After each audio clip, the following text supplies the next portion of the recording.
오늘 우리는 함께 읽은 본문의 말씀을 가지고 순종에 관한 이야기를 좀 나눠보려고 합니다. 주보를 보시면 오늘 제목에 하나님의 말씀에 순종하라 이렇게 되어 있지요. 우리가 성도로 하나님의 자녀로 예수의 제자로 부름받았다는 사람들에게 이 순종이라는 것이 어떻게 이해되고 어떤 의미로 우리가 받아들여야 되는가 하는 문제를 놓고 좀 생각해 보면, 여러분, 순종이라는 것은 하나님께서 택한 자녀에게 가장 원하는 겁니다. 그 원하는 순종이라는 차원의 문제가 사실은 알고는 있지만 참 이게 실천하기가 참 힘들고 어려운 그런 것 중에 하나인 것이죠.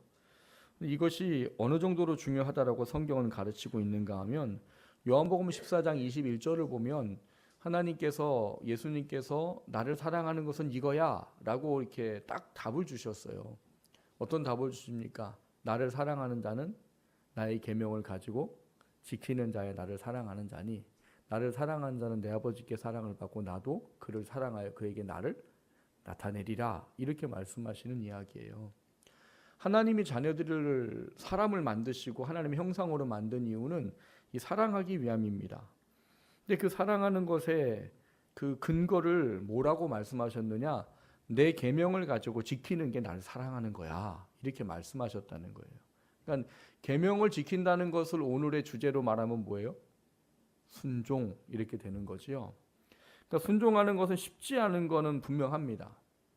그런데 쉽지 않다고 해서 안 해도 되는 건 아니라는 거지요. 순종은 쉽지 않지만 사실 우리가 부름받은 삶의 이유고 구원받은 하나님의 사람으로서의 존재 이유와도 같습니다. 그러니까 부름받고 하나님의 자녀가 되는데 순종하지 않으면 부르심에 합당한 삶을 못 사는 거고 하나님께서 원하시는 삶을 못 살게 되는 것이죠. 오늘 우리는 그 하나님이 원하는 그 순종의 중요성을 오늘 사울이 어떤 전쟁을 앞두고 벌었던 사건을 통해서 좀 돌아보려고 합니다. 정말 순종이 뭘까? 그리고 그 순종 속에 하나님께서 무엇을 우리가 중요하게 여기길 원하는가? 이 깨달음이 주어지지 않으면 우리는 순종한다고 하지만 순종이 안 될 수도 있기 때문입니다. 그리고 하나님 앞에 온전하게 인정받을 수 없게 될 수 있기 때문입니다. 오늘 그 순종이 무엇인지를 사울을 통해서 묵상하고 돌아보면서 마지막 때라고 말한 이때에 사탄의 괴계와 싸워 이길 수 있는 우리가 될 수 있기를 주님의 이름으로 축원합니다. 첫 번째 나누려고 하는 것은 순종의 의미와 그 중요성에 대한 이야기예요. 평화의 기도라는 시를 만든 아시시에 있는 프란시스코라는 그 수도사가 있습니다. 저랑 좀 연배가 같은 사람들은 교회에서 아마 이런 거 중창으로도 많이 하고 그랬던 것 같아요. 근데 그 사람이 어떤 사람인가 하면, 왜 성자라는 이름이 붙었는가 하면 하나님 말씀에 순종하는 것에 어떤 것보다도 중요함을 가진 사람이기 때문에 그 사람을 성자라 이렇게 말합니다. 근데 그 사람에게 어떤 이제 사람들이 제자가 되겠다고 찾아왔어요. 이 사람이 이제 말씀을 순종하기엔 어느 그런 부분에 많은 사람에게 인정을 받았기 때문에 몇 명의 사람이 와서 나를 제자를 삼아 주십시오라고 왔어요. 근데 그 제자를 삼아 달라고 하는 그 사람들에게 프란시스코가 뭘 얘기하는가 하면, 밭에 가면 배추가 있다. 그 배추를 뿌리가 하늘을 향할 수 있도록 하고 좀 심어라. 그리고 자기는 볼일을 보러 나갑니다. 그러니까 이 제자가 되겠다고 찾아오는 사람들이 이제 모여서 얘기를 하는 거지요. 뭘 얘기를 해요? 여러분, 배추는 뿌리를 하늘을 향해 심는 거죠? 그럼 잘 자라죠? 죽습니다. 뿌리는 어딜 향해야 돼요? 땅을 향해야 되죠. 그러니까 이게 맞는 거예요, 안 맞는 거예요? 안 맞는 거죠. 그래서 제자들이 이제 그 제자가 되려고 하는 사람 이제 이야기를 합니다. 왜 이걸 얘기했을까? 뭐 때문에? 그러니까 아마 그 사람들은 그런 생각을 한 것 같아요. 야, 이거 우리가 분별력이 있나 없는가를 보고자 하는 스승의 시험일 거야. 야, 누가 배추를 뿌리를 향하게 심냐? 그러니까 우리가 스승의 이 시험을 잘 간파하고 우리가 바른 선택을 하자. 그래서 이 제자들이 뭘 해요? 정상적으로 심는 거죠. 제자가 되려고 하는 사람들이 뿌리를 땅에다 해요. 근데 그 중에 하나 이제 꼭 이상한 사람이 하나씩 있어요. 한 사람이 시킨 대로 하는 거예요. 어떻게? 뿌리를 하늘을 향하게. 옆에 있는 사람들은 안타까운 거죠. 제가 왜 또 저러나 또.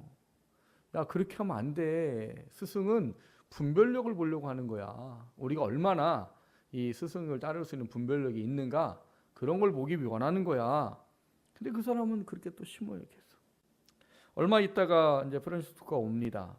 그러더니 그런 얘기를 하지요. 거꾸로 심은 사람만 남고 다 돌아가십시오. 그러니까 그 사람들이 뭐라고 했겠어요? 왜 이러십니까?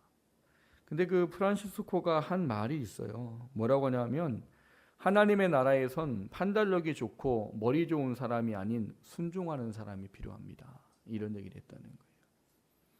그러니까는 우리는 하나님께 순종한다는 삶을 살겠다고 하면서 하나님이 말씀하신 것을 알고 말씀하신 것대로 순종하기보다는 내 생각과 내 경험과 내가 가지고 있는 그 판단대로 순종하고자 하는 마음을 가질 때가 많다는 거예요.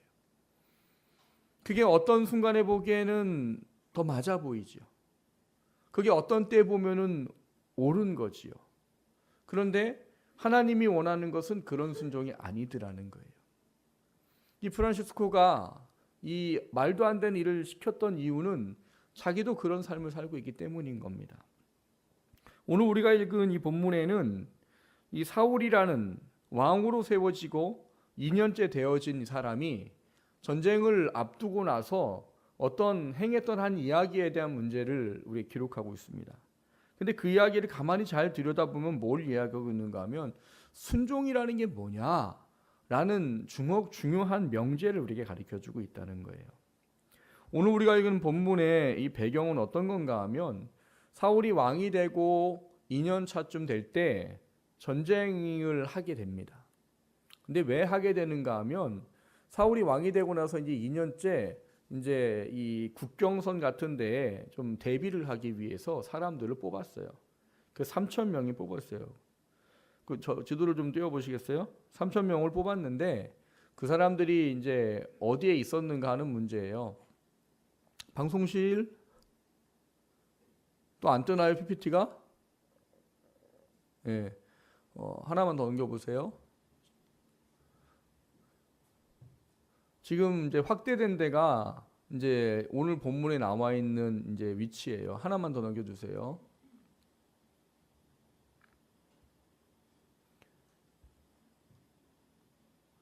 그거를 좀 여러분 보기 편하게 해 놓으면 아까 지도에 본 데 보면 중간에 보면 이렇게 웅덩이 같은 물이 있지요. 거기가 사해입니다. 사해로 중간에 쭉 위로 올라가면 그게 요단강이에요. 근데 오늘 본문에 보면 믹마스라는 곳에 이 블레셋과 대치하는 상황이 벌어진 거예요. 그러니까 믹마스라는 곳에 왜 대치하는 상황이 벌어졌느냐? 오늘 본문에 보면 이 사울이 이 블레셋과의 문제 때문에 사람들과의 어떤 전쟁을 예비하는 상황이 거기서 벌어집니다. 왜 그렇게 벌어지는가 하면 사울이 3,000명을 모으고 믹마스와의 베델산에다가 자기와 함께하는 사람들 2,000명을 두고 1,000명은 아들 요나단에게 맡겨가지고 이제 다른 곳에 있게 합니다. 근데 그 다른 곳에 있으면서 요나단이 뭘 하는가 하면 이 원래는 기부하에 있게 했는데 요나단이 이 게바 보이시죠? 게바라는 곳에 1,000명을 데리고 가가지고 뭘 하느냐? 블레셋 사람들을 수비하는 사람들을 쳐버립니다. 그러니까 지금 여러 번 보는 거에 이 왼쪽 아래가 블레셋이에요. 이 사울 왕이 등극했을 때는. 그러니까 이스라엘의 이 남서쪽이 블레셋입니다. 그래서 출애굽을 할 때 원래 블레셋 땅을 통과해서 오면 빨리 와요. 근데 글로 안 가죠. 왜? 그들 때문에 백성들의 마음이 녹아버릴까 봐 글로 안 가고 홍해를 건너서 광야를 지나도록 가게 했던 겁니다. 그러니까 블레셋이 이제 힘이 있는 나라인 거예요. 근데 힘이 있는 나라가 수비를 하고 있는 수비대를 아들 요나단이 가서 쳐버린 거예요. 그러니까 블레셋이 가만히 있을 리가 없지요. 군대를 모아옵니다. 얼마를 모아오냐? 병거 3,000대, 마병 6,000명, 백성은 셀 수도 없이. 근데 이스라엘 사람은 지금 몇 명이에요? 3,000명. 사울이 데리고 있는 2,000명, 요나단이 데리고 있는 1,000명. 그러니까 지금 이게 마병 6,000명하고도 상대가 안 돼요. 근데 마병무사가 병거가 3만 대래요. 그리고 군인들, 보병들은 셀 수도 없대요. 싸움이 돼요, 안 돼요? 될 리가 없지요. 그 상황들을 잘 설명을 해보면 이 사울 왕이 지금 현실의 상황에 대한 문제들을 이렇게 저렇게 이런저런 문제 때문에 오늘 본문에 보면 9절에 이런 일을 합니다. 번제와 화목제물을 이루러 가져오라 하여 번제를 드리게 되는 거예요. 근데 사울이 번제를 드리게 된 이유가 무엇 때문인가 하면 6절, 7절, 8절에 보면 그 내용이 나와요. 6절을 보면 이스라엘 사람들이 위급함을 보고 절박하여 굴과 수풀과 바위 틈과 은밀한 곳과 웅덩이에 숨었다. 왜요? 우리는 3,000명, 저기는 표시된 것만 해도 최고의 무기가 36,000, 거기다 보병은 셀 수도 없어. 그러면 도대체 몇 명이 왔다는 거예요? 적어도 5만 명은 오지 않았겠어요? 그럼 5만 명 대 3,000 가능하지 않지요. 그러니까 사람들이 위급함을 느꼈고 절박해서 굴, 수풀, 바위 틈 이런 곳에 숨었답니다. 근데 7절을 보니까 어떤 히브리 사람들은 요단을 건너 갓과 길르앗 땅으로 가되 사울은 아직 길갈에 있고 그를 따른 모든 백성들은 떨더라. 지도를 좀 마지막 걸 다시 한번 보여주시겠어요? 위치가 어떻게 되는 건가 하면 길갈이라는 데가 어디예요? 요단강 바로 옆이지요. 근데 본문에 뭐라고 써 있어요? 어떤 히브리 사람들은 요단을 건너 갓과 길르앗 땅으로 가되, 지금 싸움은 어디서 벌어지려고 하고 있는 거예요? 믹마스. 근데 이 사람들은 어디를 건너 어디로 갔대요? 요단을 건너 갓과 길르앗 땅으로 갔대요. 그럼 어떻게 된 거예요? 반대로 간 거죠. 전쟁하는 대로 간 게 아니라 요단을 건너 도망간 거예요. 그리고 남은 사람은 몇 명이라고요? 300명. 근데 그 300명도 뭐라고요? 떨었더라. 근데 8절을 보면 이런 말합니다. 사울은 사무엘이 정한 기한대로 이레 동안을 기다렸으나 사무엘이 길갈로 오지 아니하며 백성이 사울에게서 흩어지는지라. 그래서 사울이 뭘 한 거예요? 화목제물 가져와라.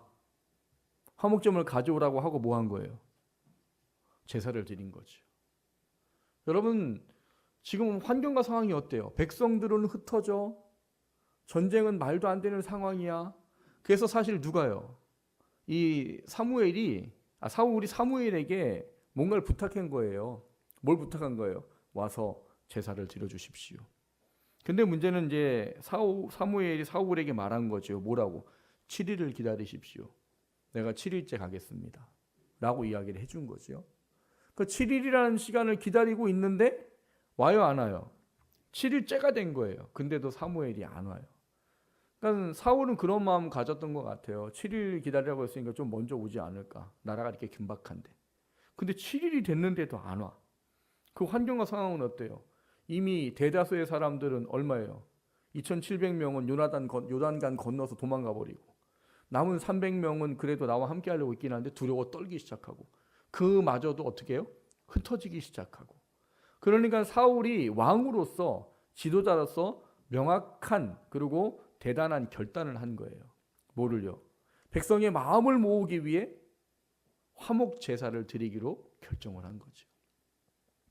그러니까 지금 리더로서의 어떤 결정을 내린 거예요. 지금 사울은 이 상황 속에서 이런 결정을 내린 것이 리더로서는 잘한 거죠. 그렇잖아요. 안 그러면 다 흩어져 버리고 이제 완전히 박살 나는 건데, 리더로서는 잘한 거죠. 왕으로서는 선택을 잘한 거죠. 왜? 그렇게 해서라도 백성들의 마음을 웅집하고 흩어지지 않도록 했으니까. 근데 문제는 뭐냐 하면 그 번제를 마치자마자 누가 와요? 사무엘이 등장합니다. 성경 보면 참 재밌어요. 드라마틱한 게 참 많아요. 근데 왜 꼭 굳이 그 마치자마자 와요? 좀 마치고 좀 한참 있다 오든지 할 때쯤 오면 얼마나 좋았겠어요. 근데 마치자마자 와요. 그 번제를 드리기를 마치자 10절에 보면 사무엘이 온지라 사울이 나가 맞으면 문안을 합니다. 그런데 문제는 문안하는 사울에게 사무엘이 11절에 이런 말이에요. 왕이 행하신 것이 무엇이냐? 이렇게 물어요. 사무엘이 늦게 와서 왕이 뭐 했는지 못 본 거죠. 그래서 물은 거죠. 왕 뭐 하셨어요, 왕? 내가 못 봐서 그러는데 뭐 하셨어요? 좀 알려주세요. 그런 이야기예요?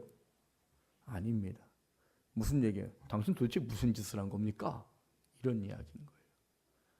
왜냐하면 마치자마자 왔으니까 이미 번제를 드린 거를 알고 있는 거죠.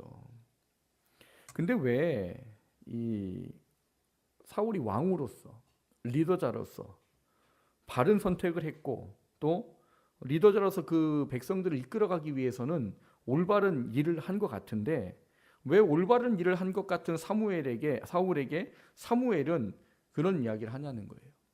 오늘 11절과 12절에 보면 사무엘이 사울에 대한 이야기가 기록되어 있습니다. 그것이 뭐라고 되어 있는가 하면 이르되 백성은 내게서 흩어지고 당신은 정한 나라에 오지 아니하고 블레셋 사람은 믹마스에 모였고 그걸 내가 보았고 블레셋 사람이 나를 치러 길가로 내려올 것을 뻔히 봤기 때문에 내가 여호와께 은혜를 간구하지 못한 것 때문에 부득이해서 전제를 드렸습니다. 그러니까 사무엘이 와서 뭐 한 거예요? 라고 말할 때 뭘 얘기한 거예요? 지금 현실의 환경과 상황을 말하면서 뭘 얘기해? 내가 부득이하게 드렸어요. 왜? 안 그랬으면 아마 이 300명도 없을 거리요? 라는 이야기를 한 거죠. 이 이야기와 환경과 상황을 보면 일반적인 인간의 생각으로 보면 이건 이상한 이야기가 아닌 거예요. 사울은 잘한 거지요. 자신의 판단에 따라 리더로서 왕으로서 잘한 거죠. 문제는 사무엘의 평가입니다. 13절 14절을 보면 사무엘이 뭐라고 평가합니까? 사무엘이 사울에게 이르되 왕이 망령되이 행하였도다. 왕이 왕의 하나님 여호와께서 왕에게 내리신 명령을 지키지 아니하였도다. 그리하였더라면 여호와께서 이스라엘 위에 왕의 나라를 영원히 세우셨거늘 지금은 왕의 나라가 길지 못할 것이라. 여호와께서 왕에게 명령하신 바를 왕이 지키지 아니하였으므로 왕께서 그의 마음에 맞는 사람을 구하여 이스라엘 여호와께서 그를 그의 백성의 지도자로 삼으셨느니라 라고 말해요. 정리를 해보면 무슨 얘기가 됩니까? 당신 이제 왕 못합니다. 이런 얘기가 돼버리는 거예요. 사울이 잘못했어요? 여러분 정말 인간적으로 생각해 보세요. 사울이 잘못했어요? 백성들은 이미 도망갔어. 300명 그래도 용감한 사람 남아있는데 약속한 시간에 사무엘은 안 와. 이 사람도 떨고 막 흩어지기 시작해. 그래서 번제를 드렸단 말이에요. 그래서 그 300명이라도 지금 그나마 남아있게 했단 말이에요. 근데 사무엘이 잘못한 거예요? 꼭 이게 왕 위를 폐위할 정도의 이야기입니까? 그게 오늘 우리가 봐야 될 순종의 중요성의 의미입니다. 여러분, 우리가 인생을 살아가면서 많은 선택을 하지요. 그 많은 선택 속에 부름받은 하나님의 자녀로 구원받은 하나님의 자녀로 살아가기 위해서 이 선택에 대한 문제가 우리한테 굉장히 중요하고 이 중요한 선택의 문제를 이루어가기 위해서 우리에게 무엇보다 필요한 것은 뭐냐? 하나님께서 무엇라고 말씀하시는지에 대한 깨달음이에요. 그 깨달음이 없으면 인간적으로, 세상적으로, 환경적으로 아무리 옳게 판단하고 옳게 처리했다 하더라도 하나님 앞에는 그게 불순종이 될 수도 있다라고 말하고 있기 때문입니다. 사울은 잘했어요. 인간적으로는 리더십을 발휘한 거고 지도자로서의 역량을 충분히 발휘한 거예요. 그러나 돌아온 하나님의 말은 뭐예요? 너가 나를 불순종했구나 입니다. 왜 불순종한 겁니까? 여러분 제사는 누구만 드리게 되어 있어요? 제사는 제사장만 드리게 되어 있습니다. 여러분 성경을 보시면 하나님의 사역자를 세 사람 세우시지요? 누구 세워요? 제사장, 선지자, 왕. 왕도 사역자라고 제가 거듭거듭 말씀드려요. 기름 부은 사람이기 때문에. 그러니까 제사장은 뭐 하는 사람이에요? 제사를 통해 하나님과 이 사람과의 죄의 문제를 해결해서 하나님과 화목하게 하는 일을 하고 또 하나님 말씀에 대한 모든 것을 집행하고 준행하는 일을 맡은 사람들이 제사장들이에요. 선지자들은 하나님의 그 뜻과 말씀을 전하고 바른 길로 인도하는 사람이고요. 왕은 그 주신 말씀을 온전히 순종하는 게 무엇인가 본을 보이는 사역자예요. 그러니까 각자가 맡은 게 다른 거란 말이에요. 그리고 하나님 이것이 철저하게 지켜지다라고 명령을 해놓으셨어요. 근데 오늘 사울은 왕으로 하면 안 되는 금기되어져 있는 제사를 드린 거예요. 문제는 환경과 상황이 그럴 수밖에 없어서 했다는 거예요. 그렇지만 문제는 하나님의 판단과 평가입니다. 성경에 보면 하나님의 말씀에 순종하는 걸 하나님이 어떻게 여기는가 하는 문제를 잘 보여주는 또 하나의 사람이 있습니다. 다윗이에요. 다윗이 통일 이스라엘의 왕이 되고 나서 첫 번째 한 일이 뭐냐면 법궤를 옮겨오는 거였습니다. 법궤. 근데 법궤를 옮겨올 때 다윗이 어떻게 준비했느냐? 뭐 악기 찬양하는 사람이 10,000명, 뭐 수영 이스라엘의 행사로 삼았고 새 수레를 만들었더라예요. 뭐를 위해서요? 법궤를 옮겨오기 위해서. 여러분도 잘 아시겠지만 다윗이 하나님을 얼마나 사랑해요? 엄청 사랑하잖아요. 그 자기가 좋은 궁에 살고 하나님은 천막 조가리에 사는 게 마음 아파서 성전 짓겠다고 한 사람이 다윗이잖아요. 그런 다윗이 하나님이 임재의 처소인 법궤를 옮겨오기 위해서 새 수레를 만들었다면 전에도 제가 말씀을 드렸지만 금칠을 해도 했을 거예요. 금칠을 해도. 그래서 그 다윗의 마음을 받고 솔로몬이 뭐 해요? 성전 지을 때 성전에 뭘 발랐어요? 금을 발랐어요, 여러분. 여러분 집에다가 금을 바르면 어떨까요? 이번은 성지순례 가면서 저희가 원래 일정에는 없는 그 이스탄불에서 소피아 성당을 갔다 오게 됐어요. 가이드가 배려를 해줘가지고 없는 일정을 만들어서 가게 해주셨거든요. 근데 소피아 성당을 뭐 이야기를 쭉 해주면서 그런 얘기를 하더라고요. 지금은 보이지 않아요. 근데 들어가는 입구에 제가 사진을 찍었더니 후레쉬를 터뜨렸더니 뭐가 번쩍해요. 위에 뭐가 있는 거예요? 금이 있어요. 금. 그 들어갔는데 그 사람이 그런 얘기 하더라고요. 이 소피아 성당을 지은 사람이 다 완공을 하고 들어올 때 그런 얘기해도 내가 솔로몬을 이겼다 이런 얘기를 했대요. 그게 무슨 얘기예요? 솔로몬보다도 소피아 성당에 입혀져 있는 금이 훨씬 많답니다. 지금은 이슬람이 한번 자리를 잡으면서 그걸 다 발라버렸어요. 금을 다. 그 속에 금이 있대요. 근데 그걸 띄어야 되는데 뭐 못 띄게 한답니다. 그 속에 금이 아직도 입혀 있대요. 그러니까 솔로몬이 금으로 바른 이유 중에 하나는 아버지의 열정과 열망 때문인 것 같아요. 그런 열정과 열망을 가진 다윗이 법궤를 옮겨오기 위해서 새 수레를 만들었다. 그럼 아니긴 몰라도 금을 발라도 발랐을 거고 보석을 붙여도 붙였을 거예요. 그럼 우리의 생각은 그런 거죠. 우리가 일반적으로 생각할 때 하나님의 법궤를 옮겨오기 위해서 그냥 실로라는 것에 그냥 덩그러니 있던 그 하나님의 임재의 처소인 법궤를 다윗 성이라는 곳에 옮겨오기 위해서 여러분 생각을 해보세요. 찬양대 악기를 하는 사람이 10,000명이래요. 여러분 10,000명 상상이 가세요? 10,000명이 악기를 치고 노래를 부르면 이게 얼마나 장관일까요? 그리고 뭐 수행하는 사람들 뭐 온 이스라엘의 그 행사로 삼았어요. 그리고 막 엄청난 수레를 준비해서 법궤를 옮겨왔어요. 그러면 우리 생각에는 하나님이 그걸 받으셔야 돼요? 안 받으셔야 돼요? 받아야 되지요. 하나님 사랑하는 마음이 얼마나 커요, 다윗이. 근데 하나님 받으세요, 안 받으세요? 안 받으셔요. 그일 때문에 한 명이 죽기도 합니다. 그럼 나중에 법궤를 옮겨오려고 할 때 이제 어떻게 옮겨오느냐? 이전에는 우리가 하나님 말씀대로 하지 않았으니까 하나님 말씀대로 하자. 그래서 고핫 자손이라는 레위 지파의 고핫 자손인 4명이 어깨로 메어 법궤를 옮겨옵니다. 왜 그러느냐? 하나님이 법궤를 옮겨오는 방법을 주셨기 때문이에요. 그리고 이 제사장들의 직분을 분계할 때 다 수레를 나눠줍니다. 제사장들에게 어떤 지파, 레위 지파에게는 수레 몇 대, 어떤 레위 지파 누구에게는 수레 몇 대, 이게 수레를 나눠줘요. 왜냐하면 제사장들 하는 일이 성막을 옮기고 설치하고 뭐 이런 거기 때문에 그런 걸 하기 위해서 수레를 주는데 고핫 자손은 주지 말라고 합니다. 왜요? 그들의 직무가 법궤를 어깨로 메는 거기 때문에 이 수레를 주지 말라고 아예 성경에 명기가 돼 있어요. 근데 다윗은 뭐 했다고요? 수레로 법궤를 옮겨오려고 했단 말이에요. 그러니까 하나님이 하지 말라는 걸 다윗은 자기의 마음의 기쁜 대로 뭐 황금 마차를 만들었는지 보석 마차를 만들었는지는 모르겠지만 그걸 만들어서 옮기려고 했다는 거예요. 근데 그것 때문에 문제가 생기고 사람이 죽고 그것 때문에 두려워하고 한 나머지 깨달은 것이 하나님은 하나님 방법대로 하는 걸 원하시는구나예요. 그래서 그 다음에 어떻게 합니까? 고아자손이 어깨를 메고 들어와요. 다 축소시킵니다. 찬양대 축소시키고 악기 축소시키고 수행원 축소시키고 다 축소시켜요. 근데 그걸 하나님께서 받으시지요. 순종에 대한 우리의 생각을 좀 다시 맞춰야 됩니다. 우리는 그렇게 생각해요.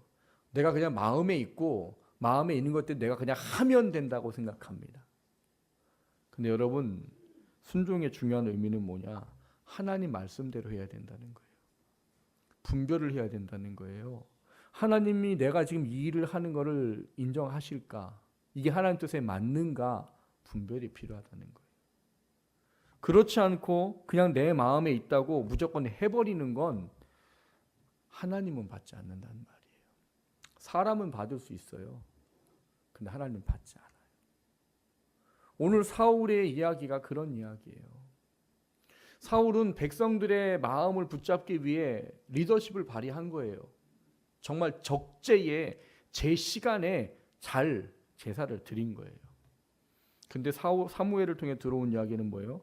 당신은 불순종했고 그것 때문에 왕위가 이제 끝날 겁니다. 왜요? 왕은 아까 말씀드렸듯이 말씀에 순종하는 삶을 보여야 하는 사역자예요. 근데 그 사역자가 말씀을 어겨버리면 사역자가 아니 되는 거지요.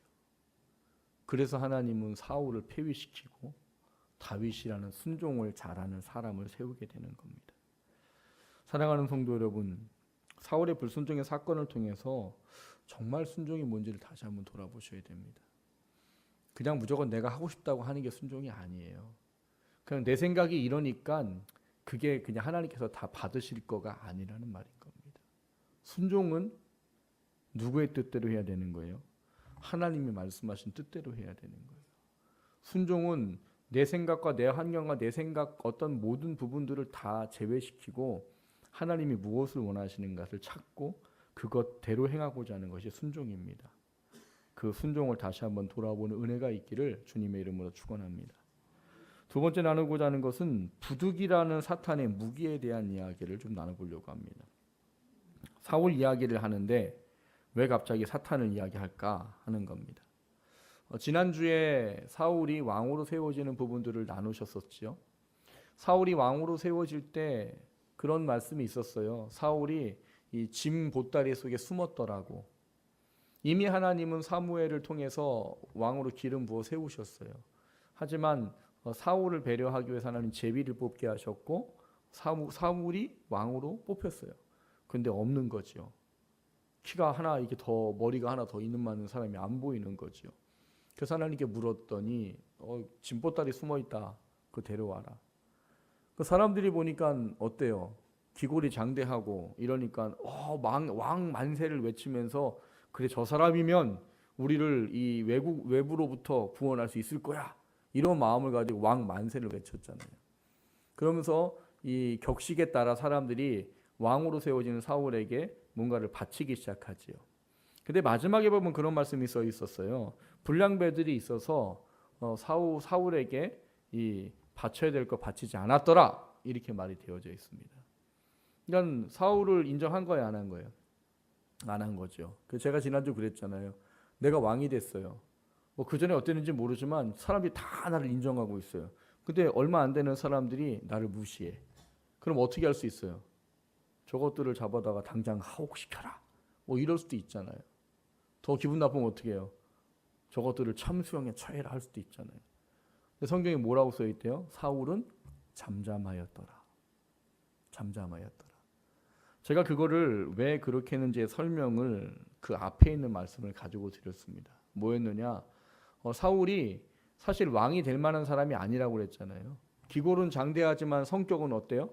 소심하고 나라를 이끌 만큼의 위인이 아니고 그리고 베냐민 집하고 환경이 왕이 될 만한 사람이 아니었단 말이에요. 근데 사무엘이 그를 기름 부으면서 무슨 예언을 하느냐? 하나님이 영이 너에게 임하고 너가 예언하는 사람들 가운데 있게 될 거다. 근데 그 일이 진짜로 이루어져요. 그런데 그 뒤에 뭐가 하나 붙어 있어요? 사울 하나님의 영이 임하고 사울이 뭘 해요? 예언을 하고 그리고 그 사람이 새 사람이 되었더라. 이렇게 돼 있단 말이에요. 제가 왜 오늘 순종에 대한 이야기를 하면서 사탄을 이야기하느냐? 여러분, 우리가 순종을 어려워하는 이유는 뭡니까? 마음은 원이로되 안 될 때가 많지요. 정말 하고 싶어요. 안 될 때가 많은 거란 말이에요. 근데 안 될 만한 것인데도 순종을 해본 경험이 있을 거예요. 이거 내가 할 만한 일인데 순종이 안 돼 본 경험도 있을 거예요. 거기에는 순종이라는 문제에 두 큰 존재를 우리가 알아야 되는 문제가 있다는 사실이에요. 앞서 말씀을 드렸듯이 사울은 왕을 할 만한 위치가 아니에요. 근데 왕을 하게 되는 거죠. 왜? 하나님의 영인 성령이 임하셔 새 사람이 되었기 때문에. 그러니까 연약한 것도 내려놓고 능력 없는 것도 내려놓고 지파가 어떤 것도 내려놓고 하나님 원하는 것을 할 수 있는 사람이 되어졌다라고 써 있어요. 그런데 그런 사울이 하나님의 사람으로 새 사람이 된 사울이 이제 어떻게 변해져 가는가? 이 사무엘상 16장 14절을 보면 여호와의 영이 사울에게서 떠났고 여호와께서 부리시는 악령이 그를 번뇌하게 한지라 이렇게 말해요. 그때부터는 사울이 하나님이 원하는 건 하나도 하지 않게 됩니다. 누구 때문에요? 악령 때문에. 악령이 누군데요? 사탄을 이야기하는 거예요. 사탄. 왜 제가 오늘 사탄의 이야기를 하는가 하면 오늘 본문에 보면은요, 사탄이 우리를 구름받고 택함받은 자녀로 살지 못하도록 하는 무기를 가지고 우리를 공격한다고 써 있어요. 혹시 오늘 본문에서 그 무기를 찾으셨나요? 아마 이해력이 빠른 분은 주보를 보고 찾으셨을 거예요. 사탄이 잘 쓰는 무기가 뭐래요? 부득이랍니다. 부득이. 여러분, 부득이란 단어를 사전을 찾아보시면 뭐라고 되어 있는가 하면 일이나 사정이 있어 마지못해 어쩔 수 없이 이렇게 되어 있어요. 우리도 그런 것 경험하잖아요. 사람하고 약속을 했는데 약속을 하면 만나야 돼요, 안 만나야 돼요? 만나야 되는데 부득이한 사정이 생길 수 있잖아요. 그 부득이한 사정을 전화해서 얘기하면 사람들이 판단을 하잖아요. 아, 이거 정말 못 올 일이네. 그럼 사람들이 이해를 해줘요, 안 해줘요? 해주지요. 왜? 부득이한 거니까. 부득이하다라는 것을 우리도 알잖아요. 어쩔 수 없이. 근데 여러분, 하나님은 이 부득이라는 단어를 사탄과의 관계 속에서 어떻게 이야기했느냐? 불순종이라고 이해했다는 사실인 거예요. 여러분, 부득이는 어쩔 수 없이예요. 그러나 어쩔 수 없이라고 해서 그것이 하나님 앞에 온전히 인정되느냐는 아닙니다. 저는 생긴 거와 다르게 저 준법적 증이 투철합니다. 비웃지 마시고요. 새벽 예배 때나 이럴 때도 저는 신호를 지켜요. 여러분 안 지키시지요? 저는 웬만하면 지켜요. 아무도 없어도 빨간불 파란불 될 때까지 웬만하면 지킵니다. 그러니까 준법 정신은 저는 아주 투철해요. 믿거나 말거나. 새벽 예배를 저랑 다니신 분은 아셔요. 웬만하면 지켜요. 저는 진짜로. 근데 제가 한 5년 전쯤인가 제가 불법 유턴을 해가지고 걸린 적이 있습니다. 아니, 새벽에도 지키는 사람이 대낮에 왜 불법 유턴을 했을까요? 부득이한 게 있었어요. 부득이한 게. 제가 서울을 가야 했는데 교회 청년을 하나를 데리고 가야 됐어요. 시간이 되게 막 긴박한 상황이었어요. 이 친구 데려가야 되는데 이 친구를 데리러 벌써 나와서 기다리고 있는데 여기서 뭐가 있어가지고 시간이 지체가 됐어요. 그래서 저희가 여기 건축하고 오기 전에 홍성에서 한 2년 정도 있었습니다. 그 대교리라는 데서 있었어요, 교회가. 근데 대교리가 그 예산 쪽으로 가는 그 길 초목이에요. 그러니까 저희 교회에서 이렇게 나오면 도로 예산 쪽으로 가는데 지금은 예산 쪽 가는 데 보면 회전 교차로가 있습니다. 근데 그때는 그게 없어요. 유턴을 하려면 적어도 몇백 미터를 가야 유턴을 해요. 지금 뭐 했다고요? 가뜩이나 늦었다고요. 그래갖고 제가 정말 나 이러면 안 되는데 눈 딱 감고 정말 거기서 이렇게 유턴을 그 신호 기다리다가 유턴을 딱 했어요. 그랬더니 뒤에서 비용 어쩜 때도 잘 맞추는지. 전 못 봤어요, 진짜. 봤으면 안 건넜겠지요. 유턴을 해갖고 도는데 그 사이카가 오더라고요.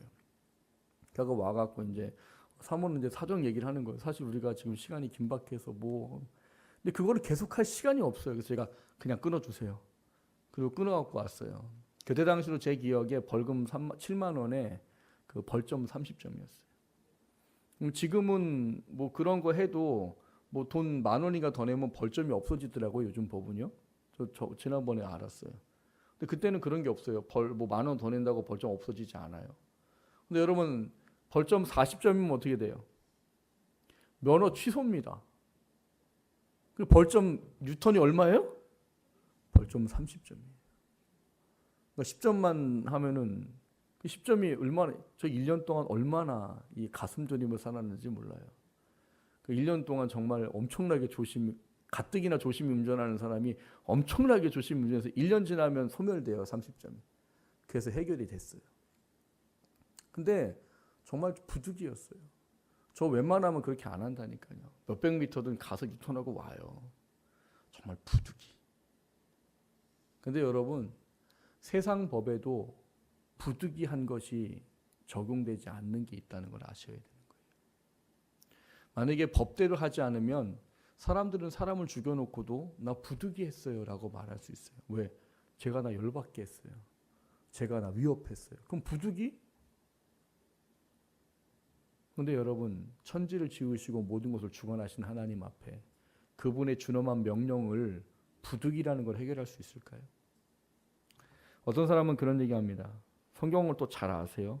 시편 103편에 가면 그런 말씀이 있어요. 하나님이 우리의 죄를 죄가대로 갚지 아니하시고 우리가 진토로, 지금 요즘 성경으로 말하면 우리가 먼지로 지어진 줄 아시고 이렇게 말해요.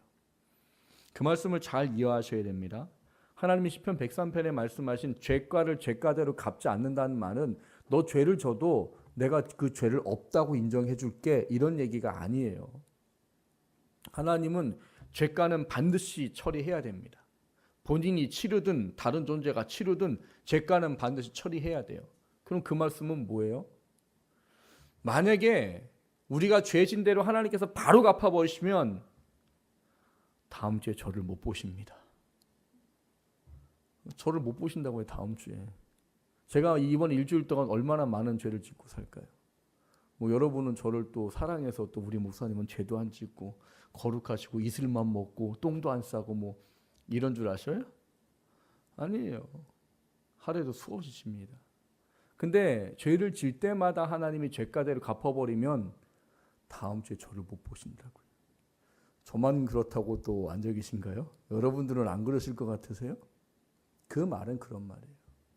죄를 네가 져도 내가 네 죄가대로 바로 갚아버리면 너는 끝이야. 그래서 뭐 하신다는 거예요? 참고 견디고 인내하신다는 이야기예요. 왜? 너가 보잘것없는 먼지로 지어져서 죄를 이길 만한 힘과 능력이 없다는 걸 알기 때문에. 그래서 내가 참고 견디고 인내한다는 거예요. 뭐 할 때까지? 회개할 때까지. 그게 죄가를 죄가대로 갚지 않는다는 이야기지 죄를 져도 하나님께 상관하지 않는다는 이야기가 아니에요.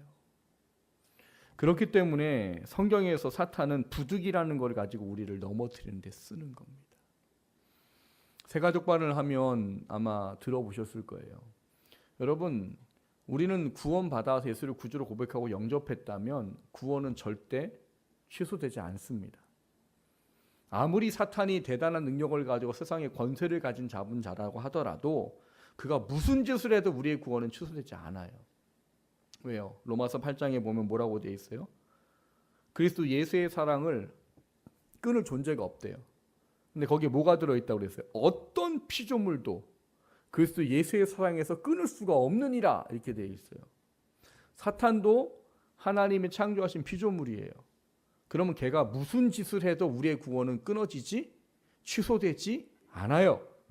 예수를 구주로 고백하고 영접하고 하나님의 그 믿음의 구원의 확신이 우리에게 주어졌다면 우리의 구원은 끊어지지 않아요. 근데 그거죠.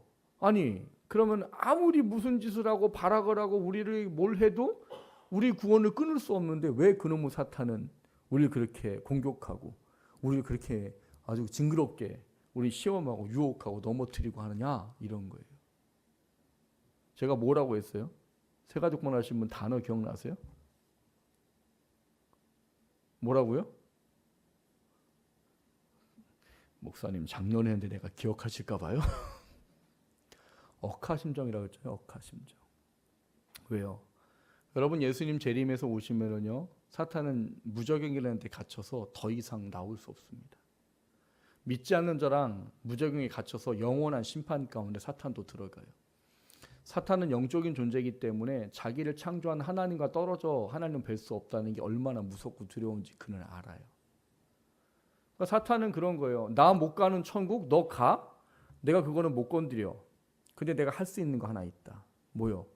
하나님께 너 가는 건 내가 못 건들지만 너가 아무 영광과 면류관과 상도 없는 부끄러운 구원은 받게 할 수 있다. 부끄러운 구원 가지고 영원히 살아라. 여러분 이게 얼마나 무서운지를 아셔야 돼요. 성경은 구원받고 천국 가는 것만으로 만족하라고 하지 않습니다. 구원과 천국 가는 것은 시작이라고 그랬어요. 뭘 위한 시작이요? 영원한 나라를 위한 준비하는 시작이에요. 육신의 삶 동안 하나님의 말씀에 얼마나 순종하고 그 뜻에 합당한 삶을 살고 나를 부르신 목적이 얼마나 온전한 삶을 살았느냐에 따라 하나님 앞에 섰을 때 영광의 사람이 되고 존귀한 사람이 되고 상과 영광과 면류관의 사람이 될 수 있어요.